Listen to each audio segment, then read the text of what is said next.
Boa noite. Sejam bem-vindas, sejam bem-vindos.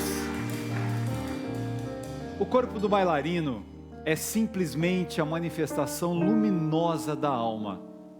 Essa frase é de Isadora Duncan, que disse também: nasceste selvagem, não permitas que eles te domestiquem. A dança é expressão de liberdade, é ousadia, é elevação, é o poder de dizer com o corpo palavras, de dizer com o corpo sentimentos, de dizer com o corpo encontros. A dança é a arte dos encontros, do bailarino com ele mesmo, do bailarino com o outro, do bailarino com o mundo. O Arena dos Saberes de hoje recebe um bailarino que conquistou o Brasil e o mundo. Ele ocupou por mais de 10 anos o cobiçado posto de primeiro bailarino do Royal Ballet de Londres. Estou falando do grande Tiago Soares.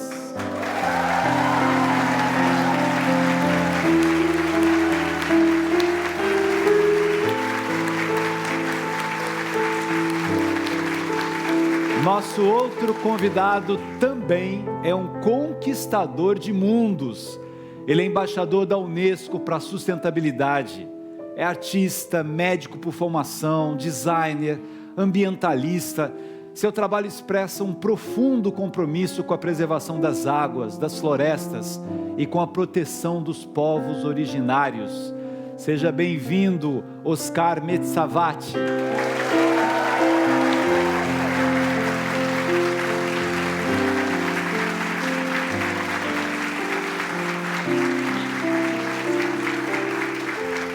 E no terceiro sinal, ela é uma artista completa e uma das grandes representantes da nossa cultura brasileira. Atriz, cantora e também bailarina. Temos a honra de ter hoje conosco Tânia Alves.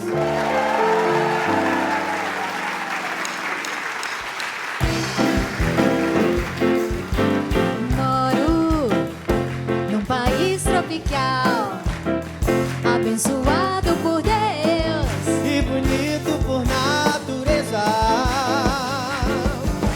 Também, posso não ser um bem de líder. Pois é, mas assim mesmo lá em casa todos meus amigos, meus camaradinhas me respeitam. Pois é, essa é a razão da simpatia, do poder do algo mais e da alegria. Moro num país tropical, abençoado por Deus e bonito por natureza. Eu sou Fla-Fla, ela é Meme.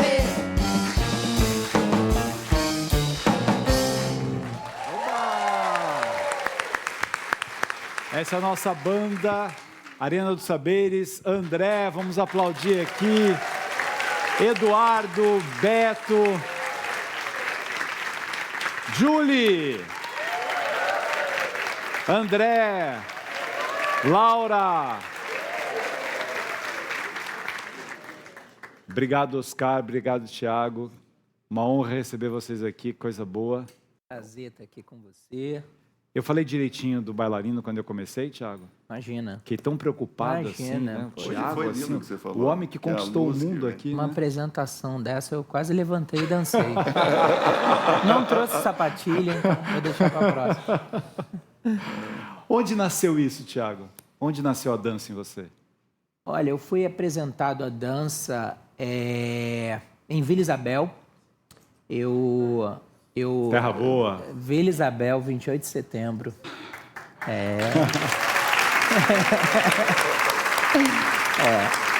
Eu fiz parte de um grupo de dança urbana que residia na escola Spinelli. E eu era o caçula desse grupo, era um grupo que até meu irmão fazia parte. E era de reunir pessoas do bairro que gostavam de dançar e copiar aquelas coreografias dos clipes da MTV. E basicamente era isso, era um grupo de rapazes que se juntavam para copiar as coreografias. E eu entrei meio de mascote nesse grupo. E foi um grupo que foi chegando perto de se profissionalizar, e que eles faziam apresentações em festivais de dança nacionais e tal, festivais pequenos. E eu comecei a me dedicar mais do que os mais velhos que faziam aquilo já há muito tempo. E aí o coreógrafo desse grupo me viu, de mascote nesse grupo, falou, olha, eu acho que você tem os dotes e você tem o mais importante, que é a disciplina, a fome de dançar. Acho que você deveria estudar dança, estudar balé clássico, jazz contemporâneo. E eu fiquei assim meio... E você tinha quantos anos? Isso eu tinha 13. 13 para 14, é. Fome de dançar é uma expressão bonita. Eu tinha essa fome de me movimentar. E aí ele me levou para o Centro de Dança Rio no Meia, que é uma escola muito boa, que dava bolsa para rapazes, que normalmente são muito mais bailarinas do que bailarinos, né? São muito mais meninas do que meninos. E eles dão bolsa para rapazes para poder segurar esses que têm fome de dançar. E assim foi comigo, eles viram potencial e eu entrei no Centro de Dança Rio e pela primeira vez eu entrei num lugar que me queriam. Eles viram em mim um grande potencial e visualizaram um futuro de ser um grande bailarino, e eu adorei essa ideia e entrei e nunca mais saí. E como é que você chegou em Londres? Eu cheguei em Londres, Você foi o primeiro bailarino aqui, no Teatro Municipal? Dentro do Centro de Dança Rio, eu cursei, né, terminei o meu curso profissional e logo, antes de terminar, eles já me mandaram para algumas competições. Era o tanto que eles acreditavam em mim. Então, eu fui em algumas competições importantes nacionais, como Joinville, e também internacionais, como em Paris e outros festivais. E eu ganhei uma medalha muito importante em Paris. Não, a primeira foi em Paris. Eu ganhei medalha de prata em Paris. E aí foi que realmente me deu certeza de que não era só os meus amigos do bairro e as pessoas ali que acreditavam em mim. Não era só a Vila Isabel acreditando. Não era só a Vila Isabel. Era também olheiros e pessoas que estão nesse mercado de dança há muitos anos que acreditavam que eu podia ter futuro. E aí eu segui, voltei, entrei para o Teatro Municipal do Rio de Janeiro, fiquei no corpo de balé do Teatro Municipal, fui subindo a solista até fazer papéis principais como de primeiro bailarino e eventualmente fui representar o Brasil no Bolshoi em 2001. E aí ganhei a nossa primeira medalha de ouro representando o Brasil e aí tudo mudou. Aí realmente minha vida na dança, minha jornada mudou porque esse festival é como um Oscar da dança. E aí me abriu portas para companhias, eu recebi convites para ir para algumas companhias nos Estados Unidos, em outros lugares, e eu acabei optando por pedir uma audição no Royal Ballet. E aí voltei para o Brasil, fiquei um tempinho aqui, e a dona Dalal Ascar tinha um contato importante lá com uma pessoa que trabalhava na direção. E aí o meu mentor, Dino Carreira, conversou muito com a Dalal e falou, a gente tem que conseguir uma audição para esse menino, que eu acho que ele vai. E assim foi. Esse menino aí, quantos anos? Aí eu estava já com 17. Já com 17? Estava com 17. E aí conseguiram uma audição para mim, mas meio assim, de último momento, assim, em 3 dias você tem que estar lá e tem que fazer aula e tem que fazer uma variação e tal. E assim foi, eu consegui uma passagem, pedi dinheiro para várias pessoas, consegui uma passagem e assim foi, entrei no avião para ver no que ia dar. Aí fiz meu teste lá e eles já tinham entendido que eu já tinha ganhado medalhas, que eu já estava assim, nesse lugar meio de prodígio e tal. Eles entenderam isso e me disseram, olha, a gente tem uma vaga para você, mas você vai ter que dar passos para trás para poder avançar. Você vai ter que recomeçar no corpo de baile. Eu já era um solista. Aqui você já era o primeiro bailarino. Eu já era primeiro bailarino, eu já dançava sozinho no palco como protagonista. Mas eu não pensei 2 vezes, assim. Quando cheguei em Londres, primeiro a cidade, todo aquele impacto, onde cultura é prioridade, onde tudo aquilo que a gente sonha, né, de poder dançar, cantar, ser uma estrela de um espetáculo, a cidade tem para dar e vender, e ela te diz que é possível, porque tem os espaços ali para você trabalhar. Isso era uma coisa que, para mim, era uma dúvida que eu tinha, se eu ia conseguir ser um profissional dessa arte. Inclusive na minha casa, as pessoas sempre perguntam, sofreu preconceito? E o preconceito que eu sofri era esse, porque meu pai sempre falava, pô, mas tu tá dançando aí, de calça de moletom, tá pulando para lá, isso aí vai te dar uma aposentadoria? Vai trabalhar quando, né? Vai te dar dinheiro? E eu não podia defender tanto, porque eu não tinha essa perspectiva, né? Os espaços eram menos companhias, mais limitados, nem todo mundo conseguia receber um salário disso, então realmente não dava para defender. Mas quando eu cheguei em Londres, eu percebi que era possível viver disso, era possível ter uma carreira, de repente poder ajudar a minha família também. E aí, quando veio essa proposta de, olha, você tem que começar do começo de novo, eu topei na hora e foi a melhor coisa que eu fiz na minha vida. E Demorou para chegar em primeiro bailarino? 4 anos. 4 anos. 4 anos, E acho que foi o primeiro brasileiro ou o primeiro latino-americano, assim, tinha? Olha, o primeiro brasileiro a ser primeiro bailarino da companhia dentro da casa, né? Porque o Royal Ballet é uma companhia muito internacional e que outros brasileiros já foram lá e dançaram como artistas convidados, como a Márcia Aidê, a grande Márcia Aidê, Roberta Marques, que foi a primeira bailarina convidada do Royal Ballet, uma colega, mas foram bailarinos que foram lá, visitaram a companhia, dançaram como convidados com posições ilustres, mas que não cursaram toda a trajetória da companhia.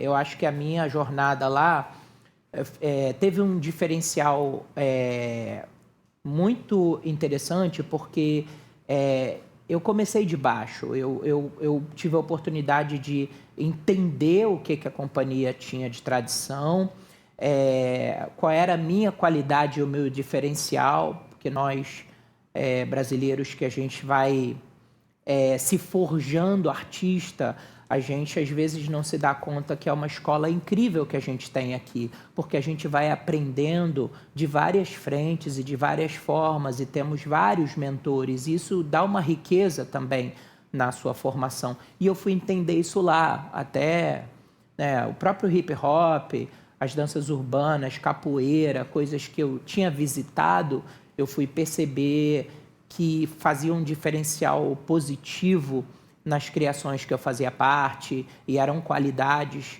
acrobáticas e de dinâmica que eu tinha, que outros artistas que desde os 3 anos de idade estavam no balé não tinham tido. Então, eu ter passado essa faculdade ali do Royal Ballet foi muito importante para mim e também para dizer para outros que é possível, né? Às vezes a gente tem artistas brasileiros que começam tarde e que vêm de escolas que não têm o selo e pensam, eu nunca vou chegar. Não, é possível. Agora, o Oscar é outro fenômeno, é um outro fenômeno também, né? Porque assim, vai da medicina para o design, para a construção de uma marca incrível que é a Osklen, né? Que tem uma representatividade e um reconhecimento mundial. Vai para outras causas ambientais, povos originários. Você tem uma visão de mundo assim que é uma coisa tão bacana. Primeiro nasceu a medicina, certo, Oscar? Sim. Primeiro nasceu o artista. Primeiro era um nasceu jovem artista. Daí fiz a faculdade de medicina. Por quê? Fiz porque são família de médicos. Meu pai havia fundado a faculdade de medicina. Minha mãe é professora de filosofia e história da arte, fundou a faculdade de filosofia. Então eu venho de uma família bem intelectualizada. E medicina, porque a medicina me aproximava mais do corpo humano. Como artista, para mim, a essência do meu trabalho como artista sempre foi o homem. Estudar a medicina é interessante, porque a medicina é um conhecimento que a gente tem. Na medicina, a gente conhece o corpo humano e o ser humano. O homem que se emociona, né, que se relaciona, que percebe. E o corpo humano. O gestual do corpo humano é uma coisa que eu sempre gostei muito. Do surf que eu fazia, que eu acho que é um balé sobre as ondas, e junto com a natureza. A capoeira, a dança.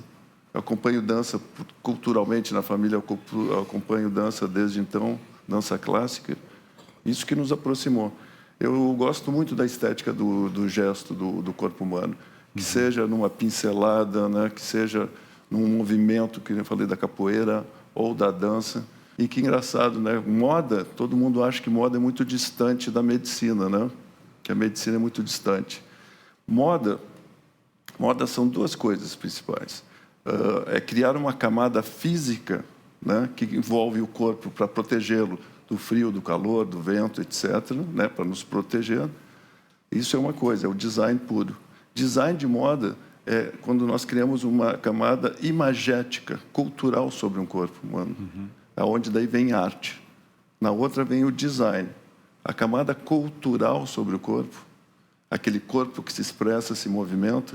Então, meus conhecimentos de ergonomia, de anatomia, de fisiologia, me ajudaram a ir criando as peças de roupa, que eram roupas técnicas no início da Oscar, roupas esportivas, usando o conhecimento científico da medicina, conhecendo o corpo humano e conhecendo o ser humano e a relação cultural e imagética como artista. Essa junção me deixou com um belo trabalho, uma expressão através da moda. Eu acho que quando você tem várias plataformas assim de criação, de expressão, de conhecimento e trazê-las junto, é onde o momento que encontra a filosofia, encontra a arte, encontra a ciência e algo novo se cria. Então, eu sempre tive essa... eu estava te falando de medicina, né? Qual é então, o profissional que cria a roupa para um corpo humano, né? Qual é a profissão que mais entende de corpo humano? Medicina. É o médico. Então, por isso que eu sou um designer de moda. Muito legal. A gente volta daqui a pouco e vamos falar de uma coisa que une os dois, que é um filme lindo que a gente vai conhecer daqui a pouquinho. Fiquem ligados que a gente já volta.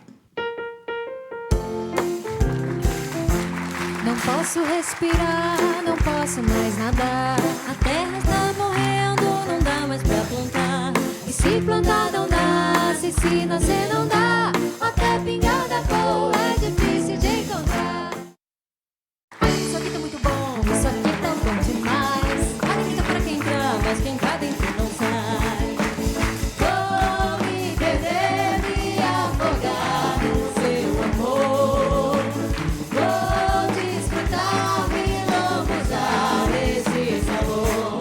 Olha, isso aqui tá muito bom, isso aqui tá bom demais. Alegria pra quem entra, mas quem tá dentro não sai. Tudo bem. Estamos de volta aqui nesse teatro lindo, Sesc de Copacabana, essa parceria com o Sesc Rio de Janeiro e a TV Cultura, que leva esse programa Arena dos Saberes até você. E sempre no segundo bloco a gente dá a dica de um livro. E eu vou dar a dica deste livro aqui hoje, que chama Meditações, de Marco Aurélio. Quem foi Marco Aurélio? Marco Aurélio foi um imperador, um grande imperador, um dos mais longevos do Império Romano. E Marco Aurélio ele é considerado um filósofo estoico. Ele era um imperador e era estoico. O estoicismo está muito na moda. As pessoas estão pegando frases, citando alguma coisa dos estoicos. Mas é legal, além das frases, conhecer um pouquinho, né? Marco Aurélio tinha um conceito do desamarrar o passado, não temer o futuro e viver o presente. O conceito do carpe diem. Aproveite o seu dia, use o seu dia. Então fica aqui a nossa dica para vocês de hoje. Meditações, Marco Aurélio. Muito bem, vamos falar do filme agora. Para a gente falar do filme, vamos ver o trailer do filme Quimera. Vermelho Quimera, né? Vermelho Quimera. Vermelho Quimera.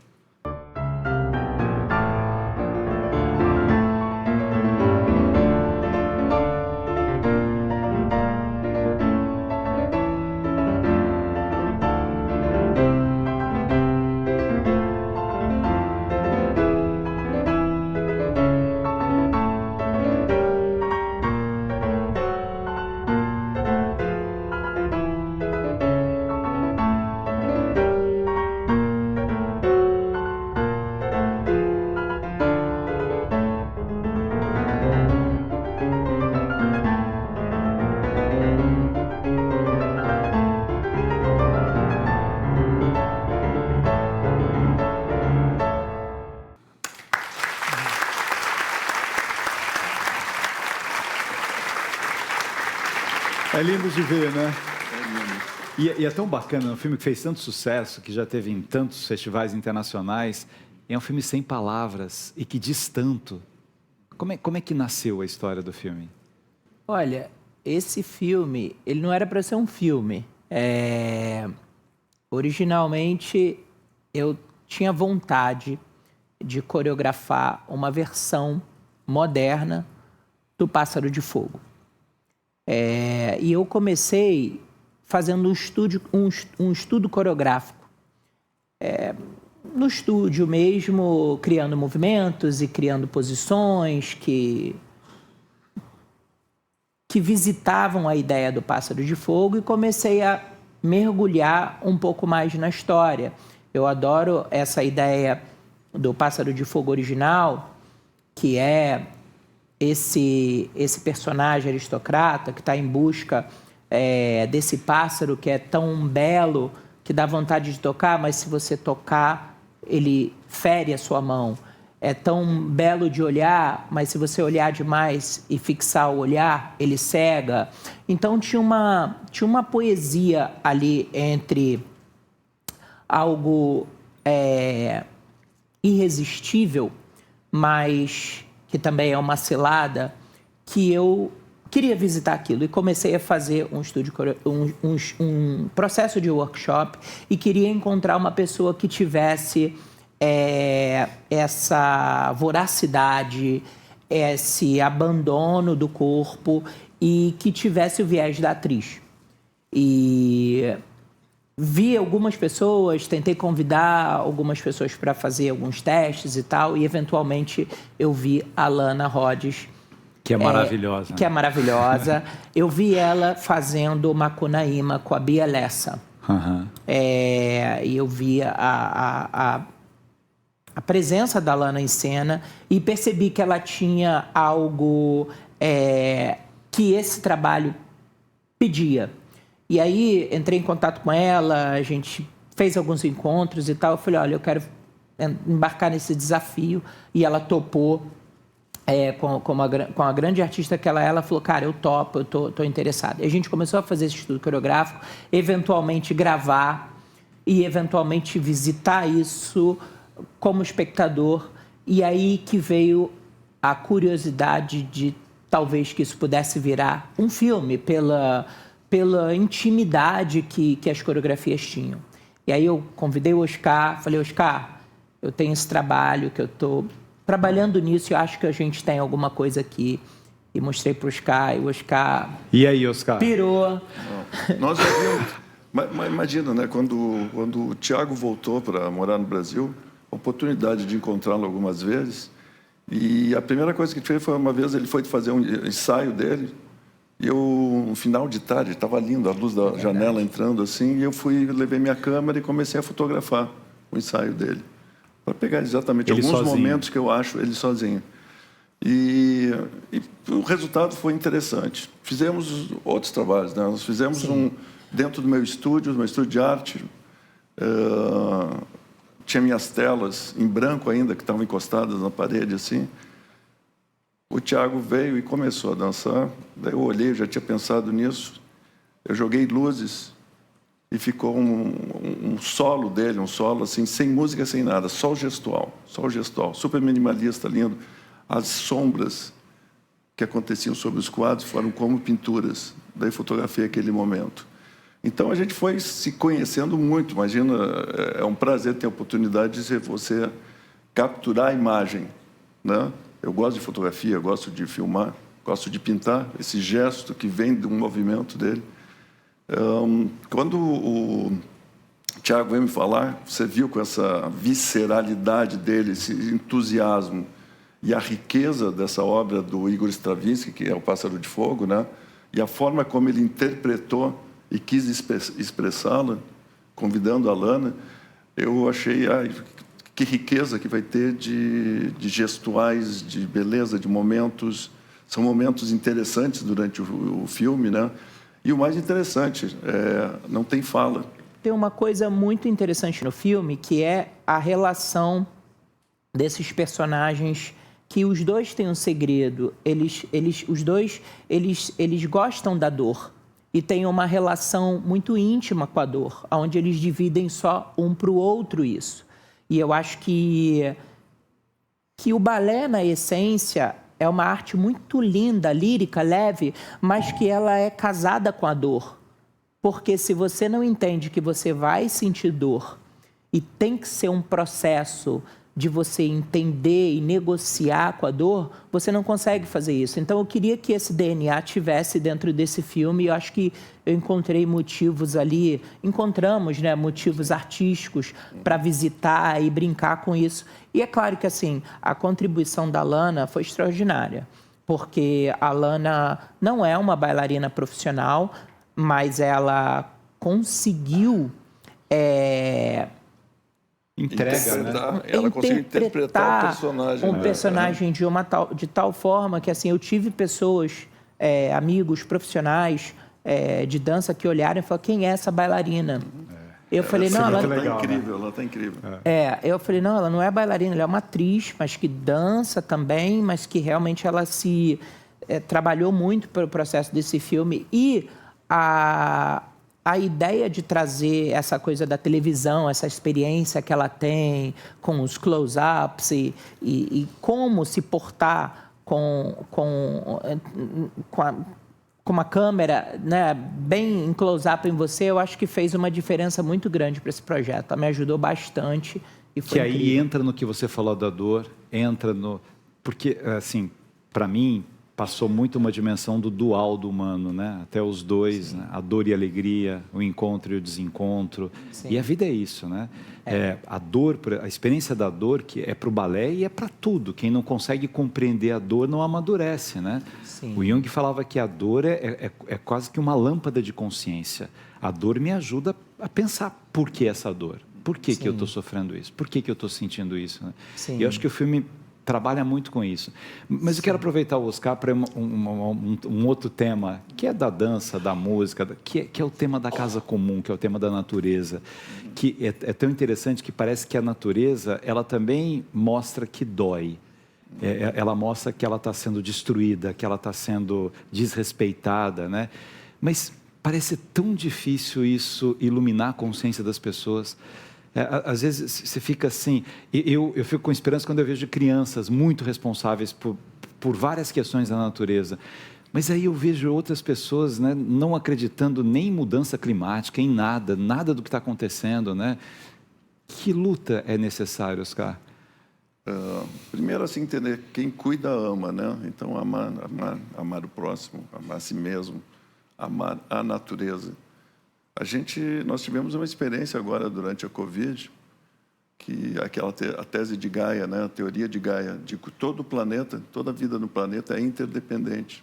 Uhum. Nós somos dependentes. Nós tivemos um momento de perceber que um desequilíbrio nesse equilíbrio da natureza conosco, nós, natureza, podia levar e acabar a extinção da nossa espécie. Um simples vírus podia causar isso.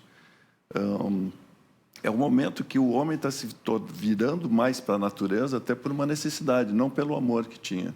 Porque não é todo mundo que compreende a natureza, a necessidade de existi-la, a necessidade de ter uma troca que seja espiritual, que seja concreta, que seja inspiracional, que seja científica com a natureza.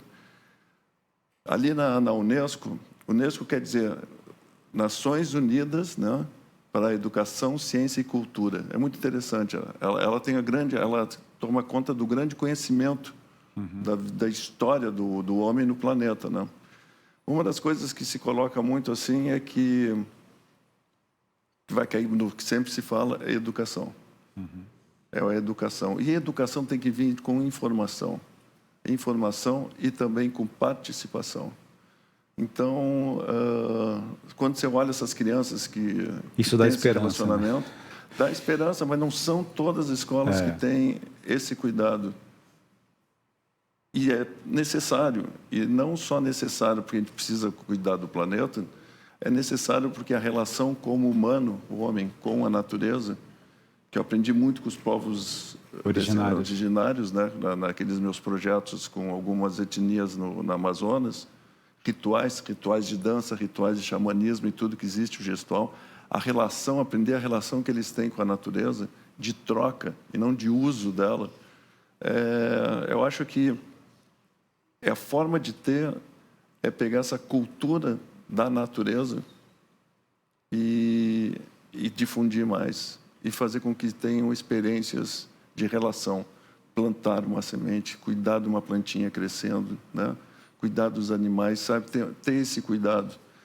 E com que governos, instituições, empresas e tudo comecem a mudar suas práticas em sustentabilidade. Eu tive uma experiência incrível, você falando da Amazônia, né? Eu vou muito para lá, a região amazônica do Brasil é impressionante, né? A região norte do Brasil é linda.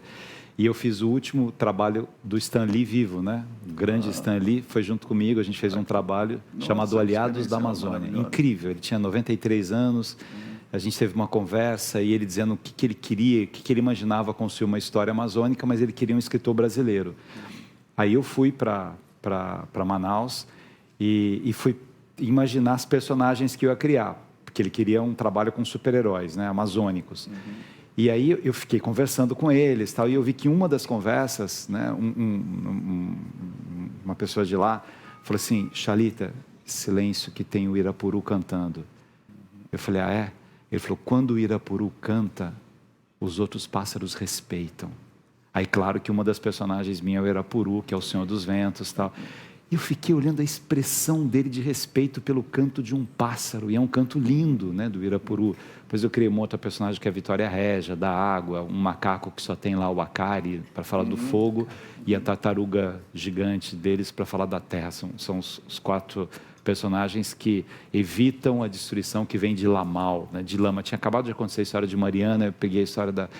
E eu vi aquele homem assim com 93 anos, né, e falei assim: nós precisamos salvar o mundo, nós precisamos cuidar das gerações que virão. É bonito quando alguém sabe que não tem muito tempo de vida, mas ele tem a consciência de deixar o mundo melhor do que ele recebeu, de ter essa beleza do espaço em que a gente vive. E eu fico feliz isso que você falou, né, de ver essas crianças, assim, quando elas aprendem isso, quando há essa preocupação, elas ensinam os pais. Nos detalhes, né? Fecha a torneira, papai, está fazendo a barba, fecha a torneira, não precisa ficar esse tempo todo lá, né? Que é uma... E a mesma coisa da arte. Quando você começa... Hoje, o estudo de arte e de esporte nas escolas voltou a virar uma coisa essencial para vencer as telas, né? Como é que você expande espaços e independentemente se a pessoa vai ser um bailarino depois ou não, o significado de conhecimento do corpo, da relação artística, né? De uma pintura, de uma fotografia. Imagina você tirando fotografia. Eu queria estar junto vendo essa obra de arte dos dois, né? Um dançando, o outro fotografando, né? É um pas de deux, é um encontro mesmo. Não, esse acesso à arte é fundamental na transformação de qualquer um. Os países e as cidades que veem a cultura como prioridade têm uma grande vantagem nos seus pensamentos, nas perspectivas e nas oportunidades também. Então, a gente segue sonhando que no nosso país cada vez mais ouça e abra oportunidades para a gente ter a nossa cultura como prioridade também. E lançando sementes. É isso. Obrigado, Oscar. Obrigado, Thiago. Obrigado. Muita luz, muito sucesso para vocês.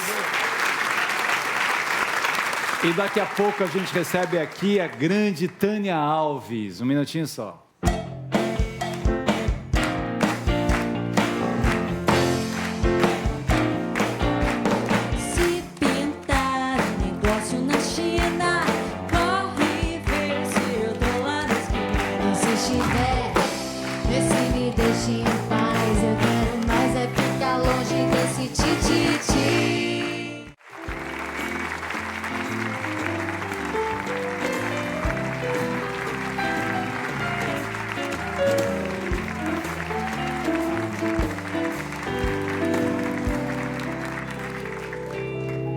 Muito bem, estamos de volta aqui no nosso Arena dos Saberes e hoje recebendo uma o quê? Uma deusa, uma diva, uma mulher maravilhosa.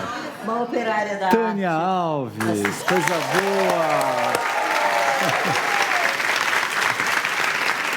Eu já vou começar dizendo uma coisa. Eu comecei a ouvir você, eu era mais jovem, numa época que a gente colocava CD no carro, Sei. e eu ia dar palestras e ficava ouvindo os seus boleros, você cantando, as músicas que eu acho que o seu avô cantava para você, Meu não foi pai, isso que meu o seu pai, pai meu cantava pai para cantava. você, que te inspirou a gravar essas músicas mais antigas? Isso, é. Que é um CD lindo. Assim, Amores e É uma- Boleros, né? Exatamente. É interessante porque tem uma musicalidade tão bonita das músicas mais antigas, cada uma contando uma história do começo ao fim, né? É uma loucura essa coisa. Eu digo que é a origem da sofrência. A origem da É a dor de, sofrência. a dor de cotovelo, porque é cada tragédia, né? É uma coisa louca. Eu faço até uma brincadeira no show Palavra de Mulher, que eu faço com a Lucinha Lins e a Virgínia Rosa, a direção do Fernando Cardoso. Eu faço... Que são as músicas do Chico, Só, né? só músicas que o Chico Buarque fez com alma feminina. Aham. Então aí, mas eu começo Viva a o Chico salva de Buarque, palmas, viva o Chico Chico Buarque. Eu não acho que ele seja o melhor compositor brasileiro, mas ele corre sozinho numa dimensão que é só dele. É o concurso, né? E é muito emocionante esse espetáculo. Então, então eu começo contando como eu aprendi a cantar desde pequenininha. Meu pai me ensinou a tocar violão aos 4 anos de idade. E eu mostro que ele me ensinou a cantar justamente essas músicas dor de cotovelo. Entendeu? Então, aí, olha que absurdo, uma garotinha desse tamaninho cantando Eu Sou a Outra. Então, assim, aí eu faço um pequeno stand-up, né, mostrando a minha mãe, que ficava horrorizada, né, chegava na sala, brigava com ele, nós virávamos noite, uma boemia familiar, né? Então, foi assim que eu comecei a cantar essas músicas dor de cotovelo. Eu já queria que você cantasse uma das canções do Chico Buarque que vocês cantam no show Palavra de Mulher. Então, vamos lá. Vamos lá? Sob medida.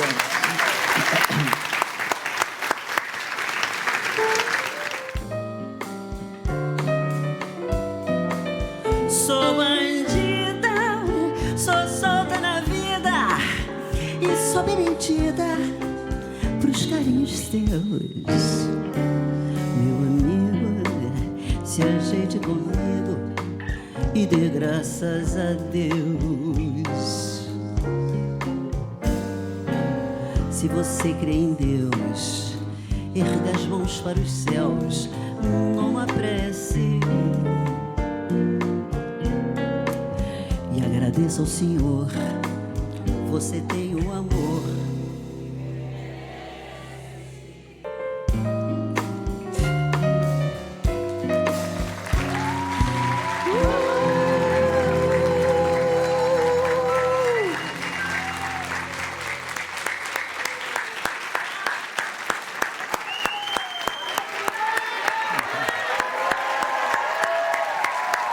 André Torquato, você que é um antropólogo dos assuntos espinhosos, Nossa, que medo dele.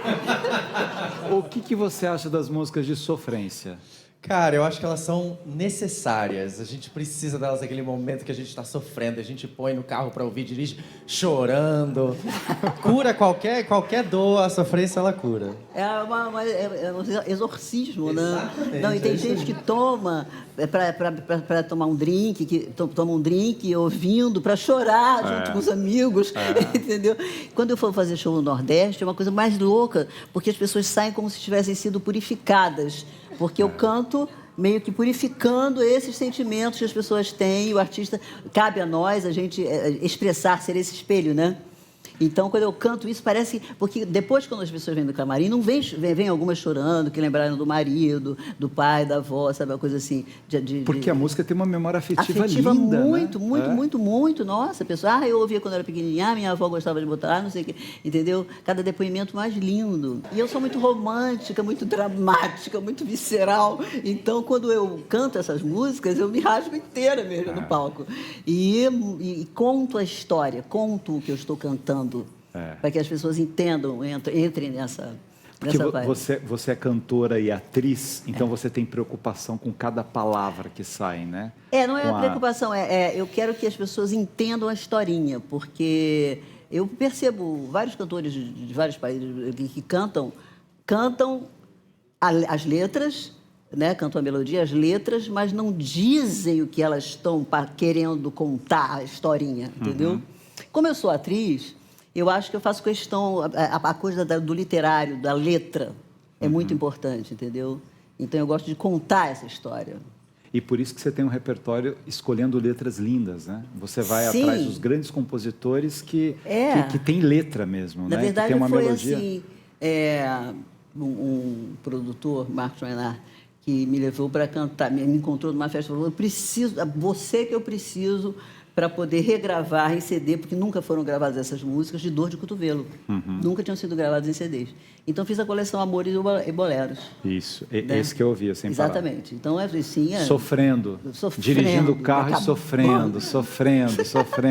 Mas é maravilhoso. Às vezes a gente entra em catarse, chora também, junto com as pessoas, né? Mas, assim, é muito lindo você porque emoção é a coisa mais... emoção. É a coisa mais bonita que existe no mundo, é a emoção. E é o amor. É o amor. Para mim, o amor é... André Torquato, você sabe por que eu estou perguntando para o André propositadamente? Porque ele fez uma confissão há alguns programas atrás que ele desacreditava do amor e foi uma coisa chocante. Não faça isso. É uma tristeza, mas o coração de pedra. Você tão novo. Meu Deus. Não pode.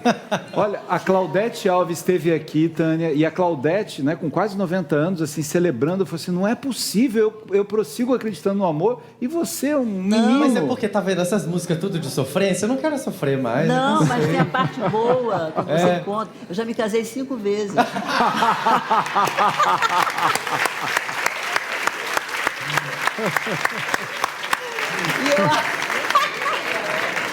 E eu acho que agora finalmente encontrei o 6º, que é o maior amor da minha vida. É o melhor. É isso. É sempre o melhor, né? É sempre o melhor. E assim, imagina, você novinho assim, ó. Ainda vai passar por muitos. Vou encontrar muitos amores da minha muitos vida amores. ainda. Então tá bom. Acredite. Ô, Tânia, eu tive a honra de ser muito amigo da Bibi Ferreira, minha muito musa, amigo. Ela fez minha modelo, para mim, a maior diva de todos os tempos, de todos os tempos. Da humanidade.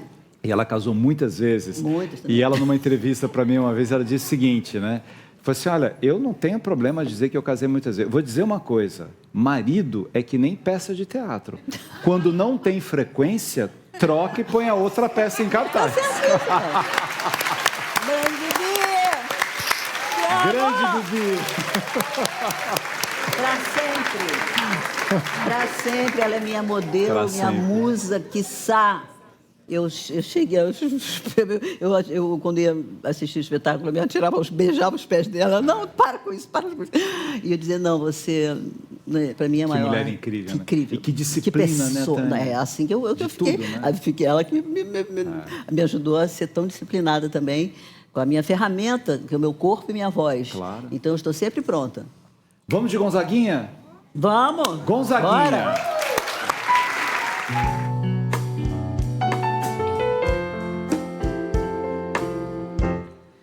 Começaria tudo outra vez se preciso fosse, meu amor.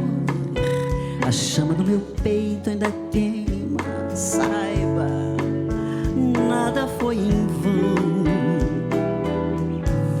Ao som desse bolero, a vida vamos nós e não estamos sós. Veja, meu bem, a orquestra nos espera, por favor, mais uma vez, recomeçar.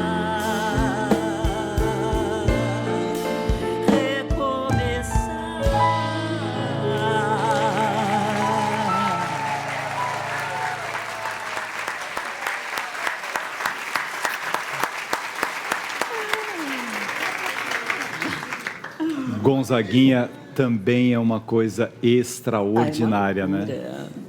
O DNA, tá no DNA, né? Tá no DNA, Gonzagão. Gonzagão e Gonzaguinha, né? Que coisa legal. E assim, a gente está falando de sofrência, de dor, mas a dor é um instrumento de trabalho desses grandes compositores também, né? Quem nunca sentiu a dor, como é que você vai compor isso? Você vê Ari Barroso e tal, Lupicínio. Lupicínio. Nossa. Eu canto... Posso fazer a capela aqui? Pode. É porque quando eu canto a música que eu disse que eu era pequenininha, não entendia nada do que eu estava cantando, mas eu fazia um filminho assim na minha cabeça. Então era uma que era mais ou menos assim.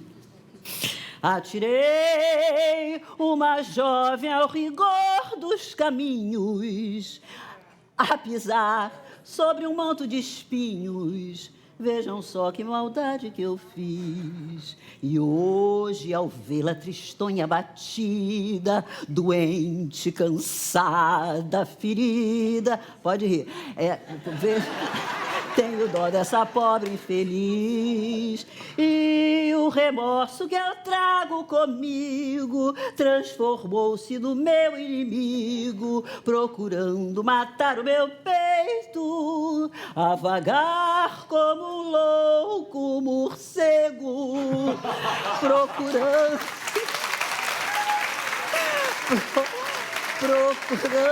encontrar o sossego. Tenho dó dessa pobre infeliz.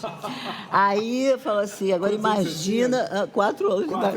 Aí, da grande Lupicínio, né? Aí minha mãe parava na porta da sala e falava: mas que absurdo essa menina acordada até essa hora. Bota essa menina pra dormir e canta coisa de criança pra ela, né? Uma coisa leve. Uma canção de niná. Boi, boi, boi, boi da cara preta, pega essa menina. Nana, neném, que a Cuca vai pegar. Que é mais pesado que o Lupicínio, né?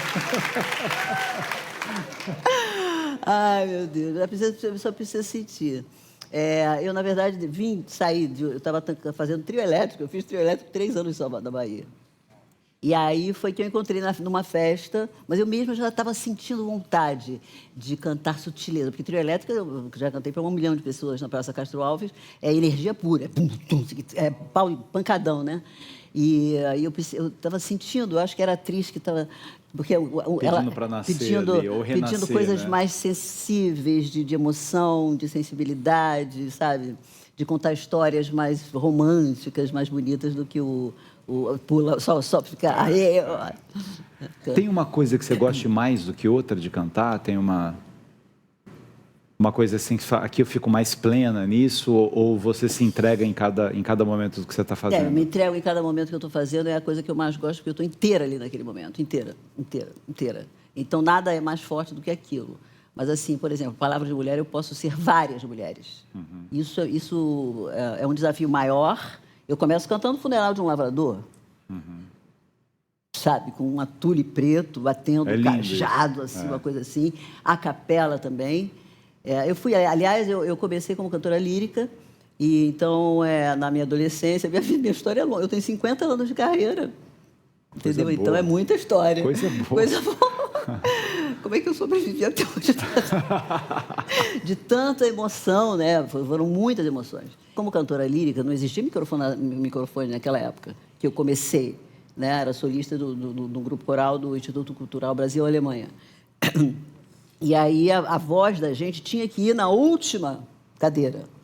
Sem microfone, não tem. Então, minha voz foi treinada para ter essa potência, entendeu? Você estava falando da disciplina, a gente falou da Bibi. Bibi me ensinou. Isso aqui é Bibi, ó. Água sem gelo. Água sem gelo. A Bibi chegava no lugar, mandava desligar o ar-condicionado. Eu pedi, mas não era geral. E aí, assim, não fala, nem tem telefone, ela falava. E a dança? A dança eu nasci com. Eu acho que de tudo que eu faço é o que eu melhor faço, apesar de não ser profissional, entendeu? Porque é onde eu me entrego, porque como atriz eu ainda fico...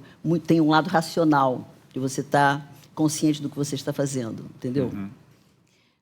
Cantando, às vezes, eu consigo uma entrega que eu não sei, baixo uma coisa que vem. Agora, quando eu danço... Uma transcendentalidade, né? Uma transcendentalidade. Sagrado. Quando eu danço, é uma coisa que eu não sei, não sou eu, entendeu? E desde pequenininha que eu adoro dançar. Eu quis ser bailarina, meu pai não deixou. Meu pai era um pernambucano, assim, eu tive uma educação muito rígida, muito presa, né? E muito tradicional. Então, assim, eles não queriam. Meu pai e minha mãe ficaram sem falar comigo. Minha mãe tinha vergonha de mim quando eu me profissionalizei atriz. Meu pai ficou sem falar comigo anos. Engraçado que ele tocava violão para você, te ensinou. Todos os dons eu herdei dele. E mesmo assim ele, mas talvez por preocupação, né, do que você pudesse sofrer na vida. Ele achava que não era um ambiente para mim, eles achavam, sabe? Minha mãe tinha vergonha, não ia me assistir, mas aí são também muito compráveis, né? Porque quando as pessoas começaram a dizer, sua filha é maravilhosa, sua filha é maravilhosa, sua filha... Ela é minha filha, toda orgulhosa. Que legal. Tânia, quero agradecer você aqui, uma honra. Obrigada, a gente vai terminar amor. esse programa lindo com você cantando. Passa muito rápido, passa muito rápido. Aliás, eu quero agradecer essa plateia linda que veio aqui hoje. Muito legal. Obrigado por vocês deixarem esse programa mais bonito ainda. Muito bom. Obrigado pelo seu carinho, pela sua audiência, pela honra de poder fazer parte da sua família, da sua vida. E a gente encerra o Arena dos Saberes de hoje com a linda voz de Tânia Alves.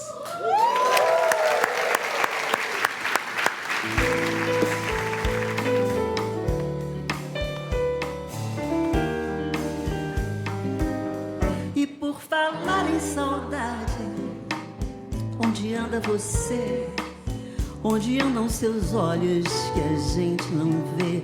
Onde anda esse corpo que me deixou morta de tanto prazer? Hoje eu saio na noite vazia, numa boemia sem razão de ser, na rotina dos bares que apesar dos pesares me trazem você. E por falar em paixão, em razão de viver, você bem que podia me aparecer nesses mesmos lugares, na noite, nos bares. Onde anda você?